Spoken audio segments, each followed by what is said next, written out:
கர்த்தர் உங்களை பாதுகாப்பாக வைத்திருப்பார். அவர் உங்கள் கால்கள் சிக்கிக் கொள்ளாதபடி காப்பார்.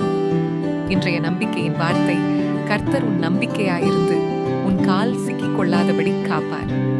நீதிமொழிகள் அதிகாரம் 3:26. உங்கள் உள்ளத்தின் நலனில் கவனம் செலுத்துங்கள், ஏனெனில் அங்கிருந்து வாழ்வின் ஊற்று பாய்கிறது.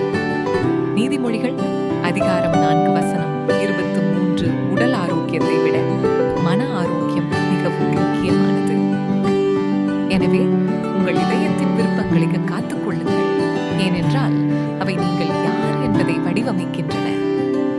உங்கள் சுற்றுப்புறங்கள், நண்பர்கள், அறிமுகமானவர்கள் மற்றும் தனிப்பட்ட செல்வாக்கு வட்டம் அனைத்தும் உங்கள் மன ஆரோக்கியத்திற்கு பங்களிக்கின்றன. ஆரோக்கியமற்ற வாக்குவாதங்கள், பயனற்ற எண்ணங்கள் மற்றும் கர்த்தரின் வழிகளிலிருந்து உங்களை திசை திருப்பும் யோசனைகளையும் நீங்கள் தவிர்க்க வேண்டும். மிகச்சிறந்த கிறிஸ்தவ வாழ்க்கையை வாழும் இயேசுவின் நேர்மையான சீஷர்கள் உங்களைச் சுற்றி இருக்கட்டும். உங்கள் இருதயத்தின் ஆழத்தில் கவனம் செலுத்துங்கள், ஏனென்றால் அதுவே வாழ்க்கையின் ஆதாரம். ஜெபம்.